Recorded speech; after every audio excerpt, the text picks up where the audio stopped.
Good morning, dear students. Welcome back to the botany class.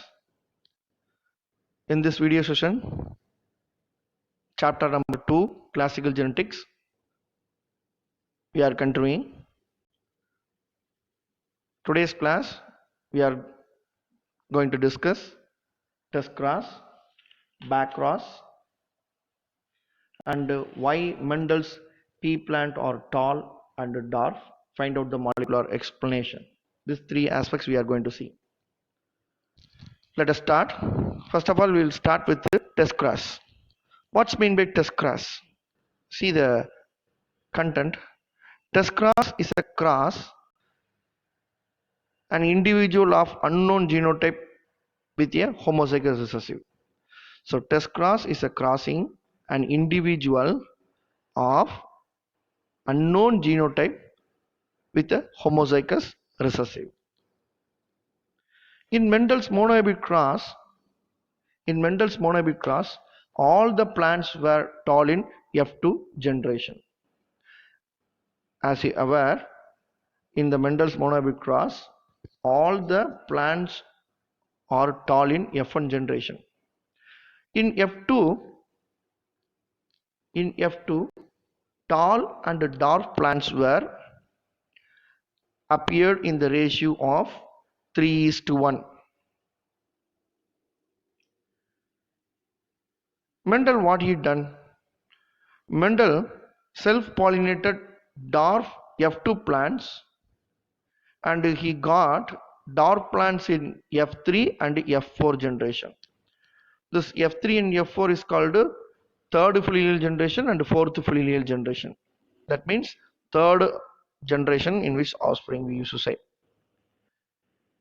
He concluded that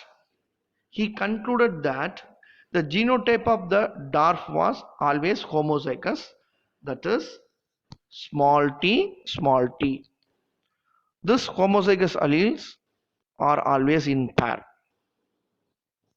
The genotype of tall plants, that is homozygous tall, capital T, or heterozygous tall, capital T and small t, from the first filial generation and the second filial generation cannot be predicted.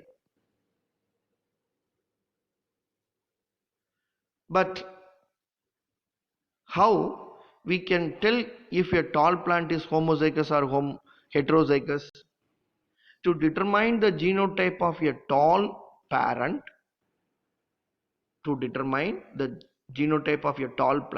Mendel crossed the plants from the F2 generation with the homozygous recessive dwarf plant. Thus he called it as a test cross.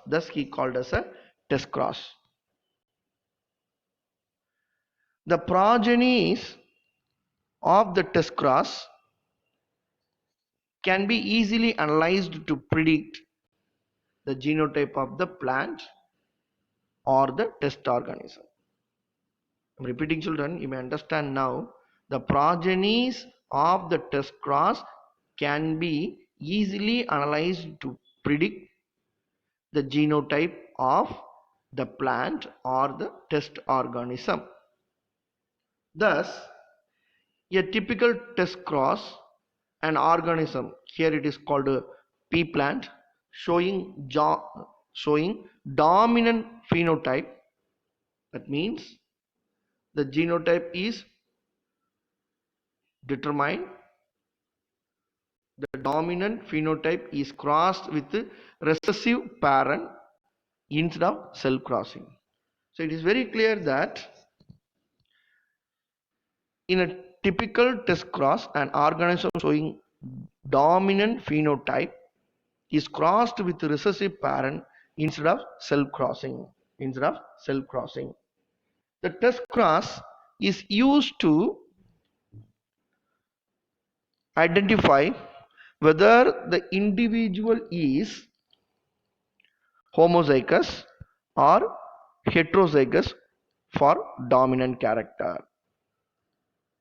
Let us see how. Observe the cross Observe this cross. In this cross, a heterozygous tall test cross was practiced. In this case, the F1 generation heterozygous tall, that is called capital T small t, is crossed with the homozygous dwarf, which is the recessive parent. The gametes were produced. The offspring which produce the genotype of capital T and small t in the ratio of 1:1. The phenotype is appear tall and dwarf as 1:1, that is 50% of the plant were in the F2 generation are tall, 50% of the plants in the F2 generation were dwarf. This is about the heterozygous tall test cross, whereas in the homozygous test cross or homozygous tall test cross, if you observe, in F1 generation, homozygous tall parent is crossed with homozygous dwarf parent. Gametes are produced. F2 generation is obtained. The F2 generation in which both the F2 generation in which tall parent only is appeared. Okay, tall parent only is appeared, in which 50% of them are heterozygous tall. Similarly, other 50% is called heterozygous tall. So all were tall if a homozygous tall is test cross with homozygous dwarf plant. Dear student, a test cross is usually done with an individual which is unknown genotype with a homozygous recessive. That means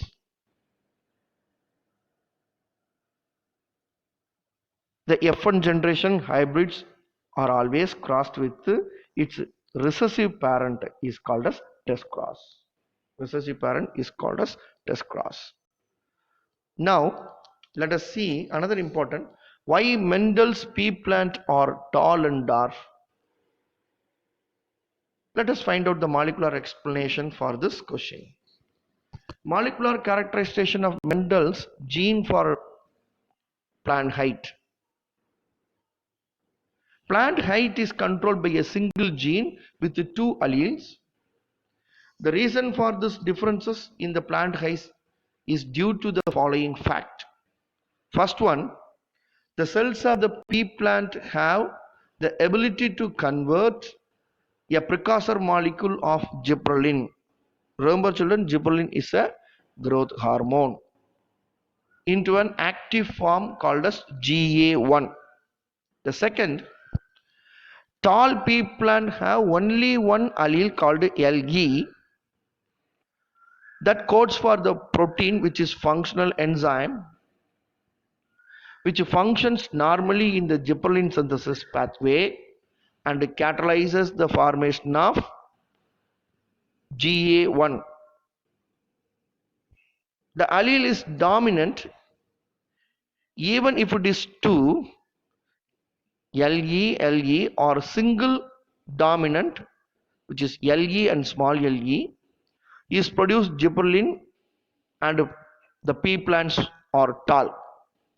But the dwarf plants, if you observe the dwarf pea plant, they have two recessive alleles, that is called small le, which code for a non-functional protein. Hence they are dwarf. You can see the gene for the plant height in this picture.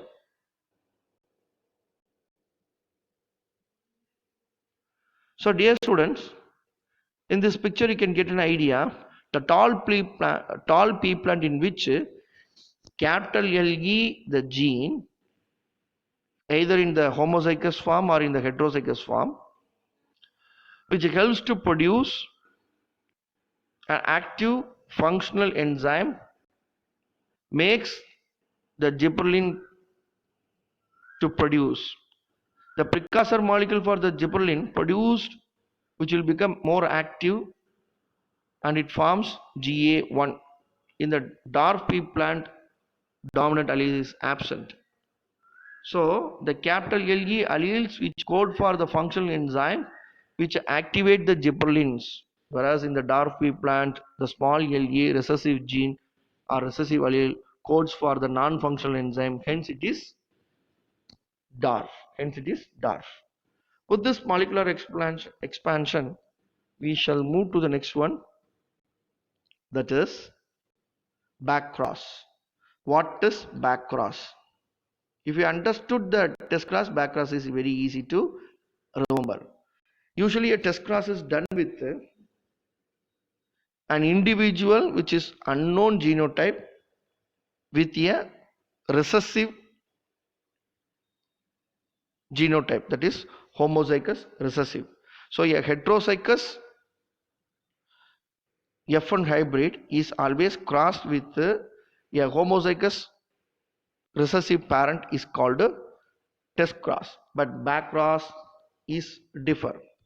Back cross is a cross in which F1 hybrid or F1 generation in which the hybrid with any one of the parental genotype is crossed.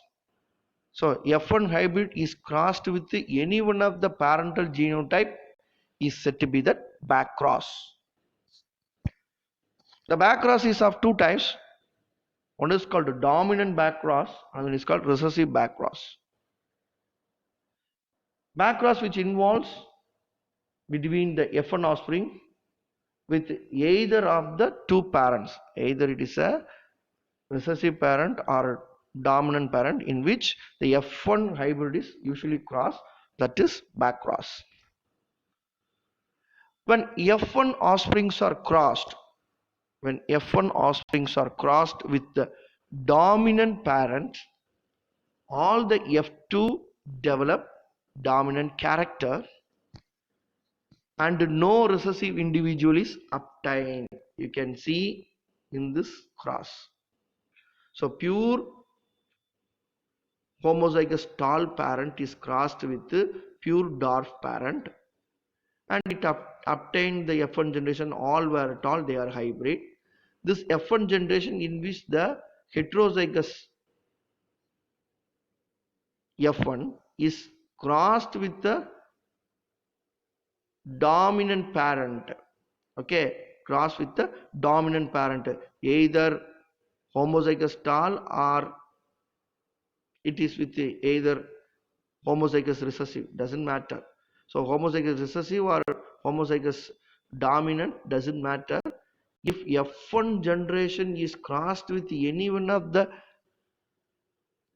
two parent is said to be that back cross. So when the F1 offsprings are crossed with the dominant parents, all the F2 develop dominant character and there is no individual shows recessiveness. So the progeny will obtain only all dominant. If F1 hybrid is crossed with the recessive parent, that is called dwarf parent, the individuals are both tall, that is the individuals of both phenotypes, tall as well as dwarf, is appeared in equal proportion. This cross is specified as test cross. The recessive back cross which help us to identify heterozygosity of the hybrid. Heterozygosity of the hybrid.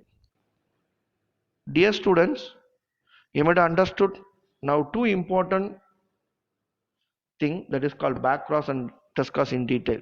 In the next class we will discuss law of independent assortment, diabetic cross, okay, as well as the diabetic test cross also. Thank you students. Thank you very much.